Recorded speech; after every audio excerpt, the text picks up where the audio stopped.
ప్రకృత్య నరం చైవ నరోత్తమం దేవీం సరస్వతీం వ్యాసం తతో జయముధీరయేత్. భగవద్బంధువులారా, అందరికీ సంక్రాంతి శుభాకాంక్షలు. మకర సంక్రాంతి అంటే ధనస్సుల నుంచి మకరంలోకి ప్రవేశించేటువంటి రోజు. సంవత్సరానికి 2 భాగాలు, ఒకటి ఉత్తరాయణం, రెండవది దక్షిణాయనం. ఈ మకర సంక్రాంతి, మకరంలోకి సూర్యుడు ప్రవేశించిన రోజు నుంచి ఆషాఢ మాసం వరకు కూడా ఒక 6 మాసాల పాటు ఉత్తరాయణం అంటారు. ఇది దేవతలకి పగటి ప్రమాణం. అందుకే దేవాలయ ప్రతిష్టలకు ఉత్తరాయణ పుణ్యకాలం, ఉత్తరాయణం చాలా విశేషం. అలానే ఆషాఢ మాసం నుంచి ఇదిగో ఈ యొక్క సంక్రాంతి ముందు 6 మాసాలంతా కూడా దక్షిణాయనం అంటారు. ఇది దేవతలకి రాత్రి ప్రమాణం. అందుకే విష్ణుమూర్తి కూడా చక్కగా ఆషాఢ శుద్ధ ఏకాదశి నుంచి కార్తీక శుద్ధ ఏకాదశి వరకు 4 మాసముల పాటు చాతుర్మాస్య దీక్షలో శయనించి ఉంటాడు భోగ శ్రీనివాసుడిగా. కాబట్టి ఈ మకర సంక్రమణము అనేటువంటిది చాలా విశేషమైనటువంటి రోజు. ఈరోజు ఇష్టదేవత ఆరాధన.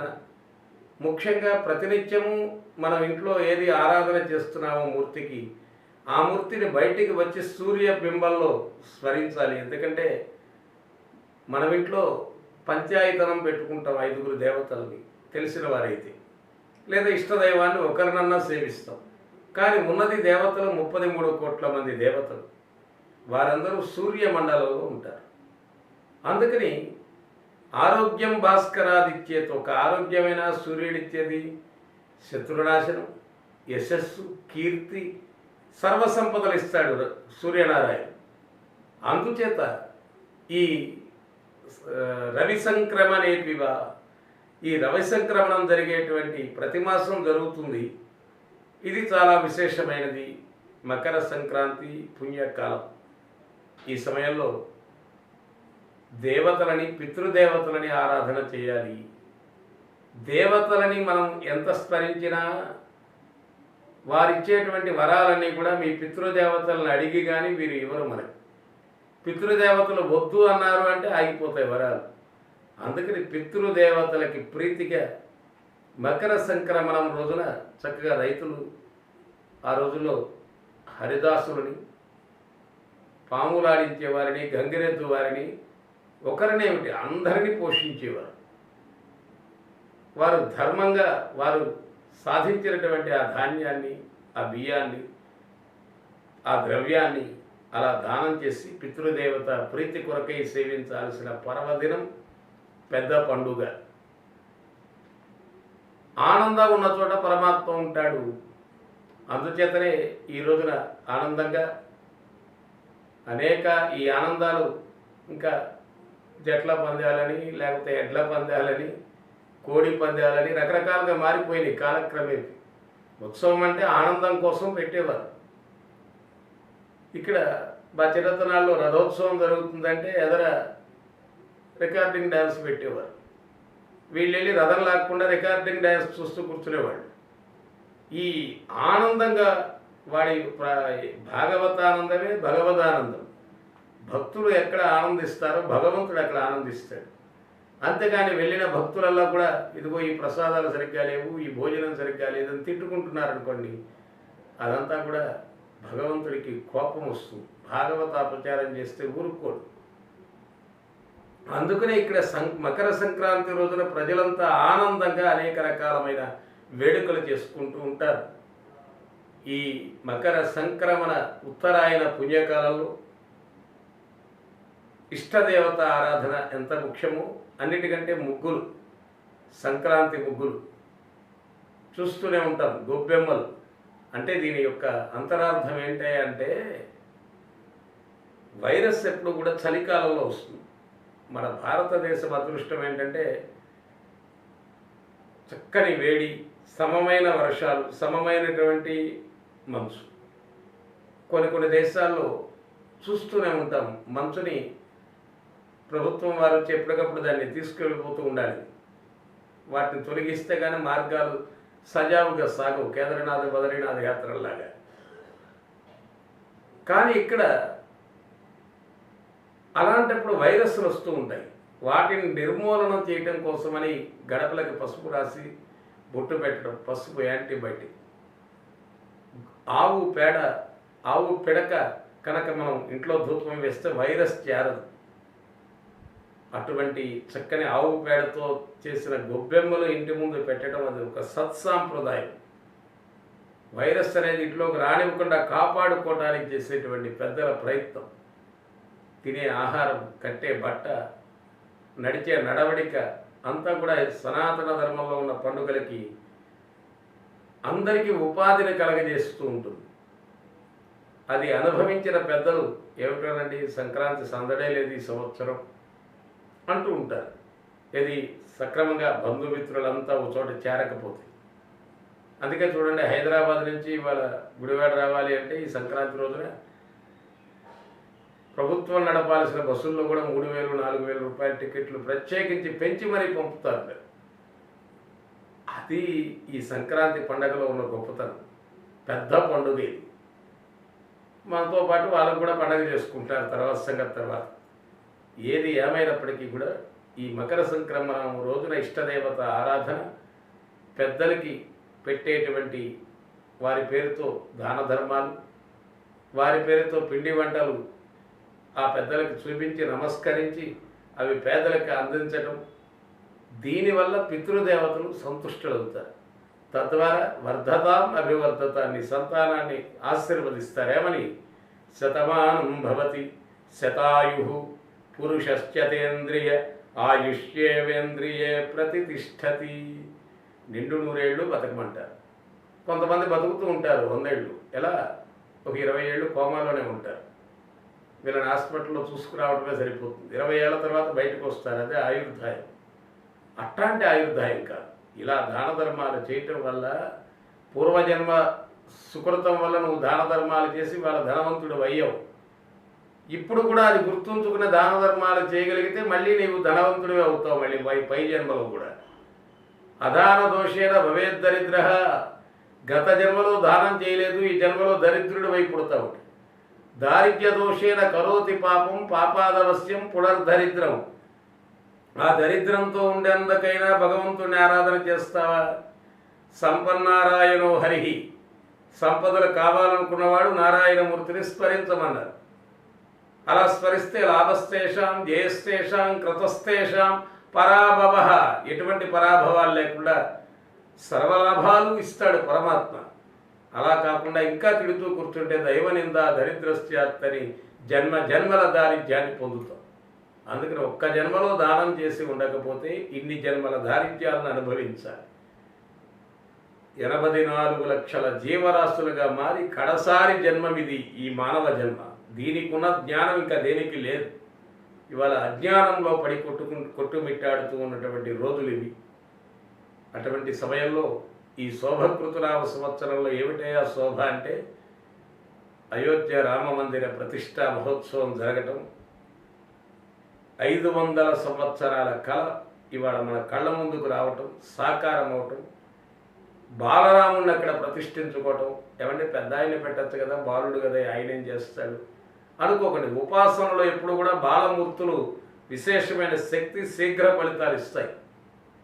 అందుకే బాలకృష్ణుడు, ఆయన బాలుడు అనుకుంటే అట్ట సృష్టి అంతా నాశనం అయిపోయినా ఈయన ఒక్కడే ఉంటాడు. వటస్య పత్రస్య పుటే శయానాం బాలం ముకుందం మనసాస్మరాన్ని రావి ఆకు మీద తెప్ప మీద తేలియాడి వస్తూ ఉంటాడు మహానుభావుడు గారు.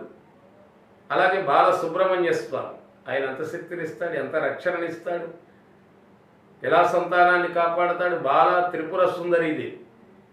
అలాగే బాలరాముడు, ఇక్కడ బాలరాముడిని ప్రతిష్ఠించుకుంటున్నాము అంటే మహాశక్తివంతుడు. ఇప్పుడు అవసరం కూడా దేశానికి. రాముడు లాంటి రాజు లేడు. యథా రాజా తథా ప్రజ. అక్కడ రాజు ధర్మయుతంగా ఉంటే ప్రజలు కూడా ధర్మంగా ఉంటారు.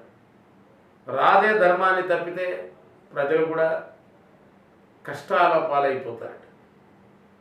అందుకని చోర, అగ్ని, ప్రమాదాలు లేకుండా చూడవలసిన బాధ్యత రాజుది.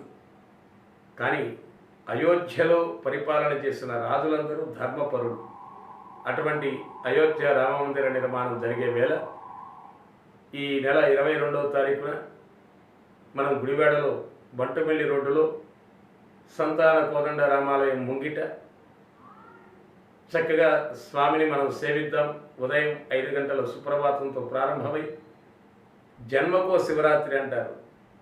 భగవంతుడి జన్మనిచ్చినందుకు శివము అంటే శుభము, జ్ఞానము అంటే రాత్రి, రాత్రి అంటే జ్ఞానం. సర్వశుభాలను అనుభవిస్తూ జ్ఞానంతో మెలుగుతూ పరమాత్మను సేవించడం ద్వారా ఇహమందు సుఖము, పరమందు పరమాత్మ సాన్నిధ్యమైన వైకుంఠము కలుగుతాయి. అందుకే శ్రీనాథుడు వారు కమలనైన నీవు ఉన్న చోట సరసంబు, నీవు లేని చోట నీరసంబు, కలకంటి నీవు ఉన్నవాడు ఉన్నవాడు, నువ్వు లేనివాడు లేనివాడు అని శ్రీనాథుడు చెప్పినట్లుగా అట్టి రామమూర్తికి మనం సేవ చేసుకోకపోతే ఇంకెందుకు ఈ జన్మ? ఇక్కడ ఎవరు చేస్తారు ఉత్సవం? దీనికి కర్తలు ఎవరు? దీని యొక్క నిర్మాతలు ఎవరు? ఇవన్నీ కాదు. నాహం కర్త, మనం ఎవరం కర్తలం కాదు, రాముడే కర్త. అందుకే పోతన గారు పలికిడిది భాగవతము, అట పలికించెడు వాడు రామభద్రుండు, అటనే పలికిన భవహర మగును, అట వేరొకండు గాదనే పలుకగనేలా. ఈ పద్యం తెలియక చిన్నప్పుడు పలికిడిది భాగవతమట, పలికించెడు వాడు రామభద్రుండట, నే పలికిన భవహర మగునట, వేరొకండు గాదనే పలుకగనేలా అని అలా చదివేశాం తెలియక.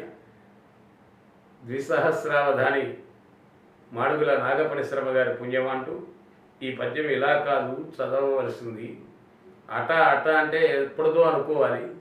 ఇవాళ అయోధ్య రామ మందిర సాకారం అవుతూ ఉంటే, ఎదురుకుండా రాముడు బాలరాముడు ప్రతిష్ఠ అవుతూ ఉంటే ఈ పద్యాన్ని చదవవలసిన విధానం ఇది కాదు. పలికెడిది భాగవతము, అట పలికించెడు వాడు రామభద్రుండు, అటనే పలికిన భవహర మగును, అట వేరొకండు గాదనే పలుకగనేలా అని పోతన గారు చెప్పినట్లుగా రామసభలో తరిద్దాం. ఉదయం 7 గంటలకి 108 కలశములతో, పంచామృతములతో, ఏకాదశ ఫలరసములతో రామయ్యకి అభిషేకం చేద్దాం. ఉడత చేసిన సాయాన్ని కూడా ఆయన మరిచిపోలేదు. చివరికి అయోధ్య నుంచి ఆయన అవతార పరిసమాప్తి కాలంలో వైకుంఠానికి ఎవరెవరు వస్తారో రండంటే మాకు చాలా పనులు ఉన్నాయని ఆగిపోయిన వాళ్ళే 5 లక్షల మంది ఆ మందిర పోరాటానికి అసువులు సమర్పించి వైకుంఠాన్ని చేరుకున్నారు అని నాకు అనిపిస్తుంది. అంత ప్రాణత్యాగాలు చేయక్కర్లేదు. ఈ విజయోత్సవంలో అందరం ఒక చోట చేరి నువ్వు శివభక్తుడివా విష్ణు భక్తుడివా అనుకుంటూ ఉండే రోజులు కాదు. అసలు హిందూ ధర్మానికి ఎక్కడ నిలువు నీడ లేకుండా చేద్దామనేటువంటి దుష్ట శక్తుల మధ్యలో మనం ఇవాళ పెరుగుతున్నాం. కాబట్టి సనాతన ధర్మాన్ని అందరం కూడా భుజాన వేసుకుని ఆలయం కట్టడం చాలా తేలికే అనిపించింది. ఇవాళ ఇంకా 3,000 కోట్లు మిగిలినటి కూడా దీన్ని పోషించుకోవటం చాలా కష్టం. అందుకని మనం ఒకటిగా అయితే తప్ప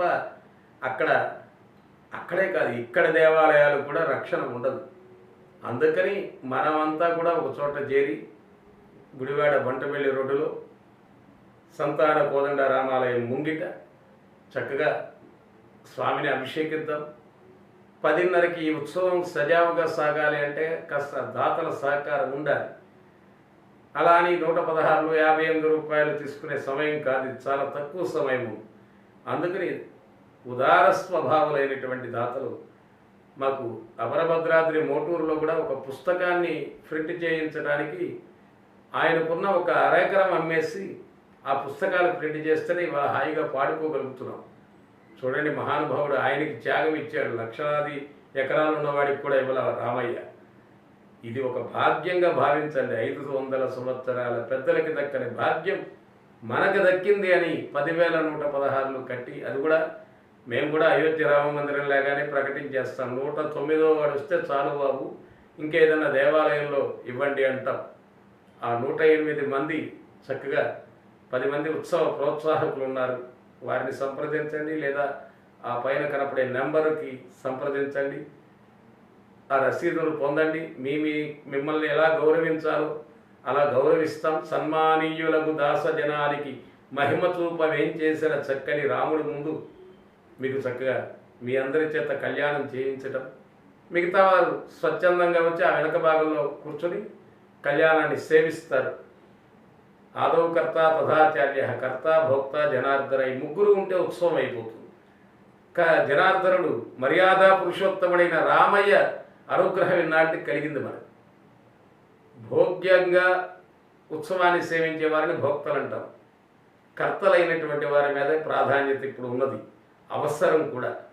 కాబట్టి ఒక్కరిని ఇద్దరిని ఇబ్బంది పెట్టకుండా 10,116 కట్టిన దంపతులని 108 మందిని మాత్రమే ఈ కళ్యాణంలో అనుమతిస్తూ కూర్చోబెట్టి వారి చేత సీతారామ కళ్యాణం చేయిస్తాం. సరిగ్గా 12:36 26 అభిజిత్ ముహూర్తంలో అక్కడ ప్రతిష్ట ప్రారంభం కాగానే అందరూ కూర్చుని ఆ లైవ్ చూస్తాం, భగవత్ ప్రసాదాన్ని సేవిస్తాం. సాయంత్రం 4 గంటల నుంచి 6 గంటల మధ్యలో సినీ భక్తి రంజని, చక్కని భక్తి పాటలు, సంకీర్తనాన్ని ముక్తి కదా. అంతేకాదు సాయంత్రం జ్యోతులను వెలిగించమన్నారు. ఎందుకు జ్యోతులను వెలిగించాలి? దీపము కలిగిన ఇంటను దాపున శ్రీ లక్ష్మి చేరి ధనములనిచ్చు. దీపం ఉన్న చోట లక్ష్మి ఉంటుంది.